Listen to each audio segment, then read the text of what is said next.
Hi, everyone. We on the con side firmly believe that while free college may sound appealing, it comes with significant drawbacks. Our position is based on one primary argument. Insufficient funding for free college may decrease the quality of education and lead to negative economic outcomes in the long run. The quality of education is a crucial factor in determining the value of the college degree. If we implement free college without adequate funding, there's a significant risk of overcrowding in universities and colleges. These institutions may struggle to maintain a high standards of education due to the lack of resources, qualified faculty, and adequate facilities. Overcrowding can lead to larger class sizes, less personalized attention, and fewer resources, diminishing the quality of education. This, in turn, can have negative consequences for students' learning experience and their preparedness for the job market. Now let's consider the economic impact. Lower quality education negatively impacts economic growth and the overall standard of living. Economic growth is a crucial determinant of societal improvements, and even seemingly small differences in growth rates can have substantial long-term impacts. While it's essential to invest in building human capital through increased schooling, it is equally vital to ensure that policy prioritizes the quality of education. Expanding the quantity of education without a focus on quality can result in quantity growth without a corresponding increase in human capital. Research by Eric Hanushek and Dennis Kimpel underscores the profound impact of school quality on economic growth. The quality of education is directly linked to individual earning power and productivity. Therefore, a focus on maintaining educational quality is essential to foster sustainable economic growth and enhance the standard of living in society. Our opponents, the pro side, might argue that many countries around the world offer free or highly subsidized college education without compromising quality. For instance, Germany offers tuition-free education to both domestic and international students, maintaining its global reputation for educational excellence.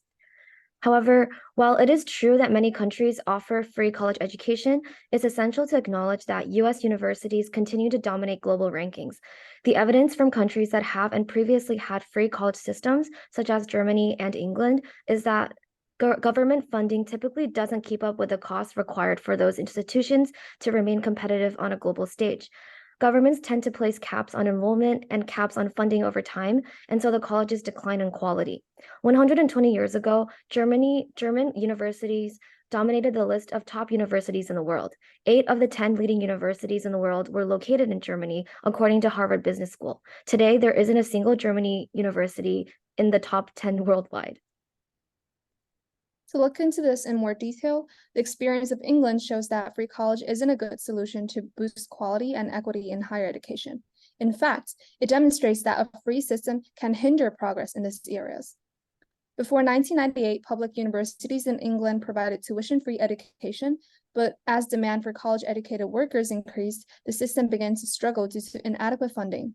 Government funding failed to keep up, and institutional resources per full-time equivalent student declined by over 25% in real terms between 1987 and 1994. In 1994, the government imposed explicit limits on the number of state-supported students each university could enroll. Despite these controls, per-student resources continued to fall throughout the 1990s.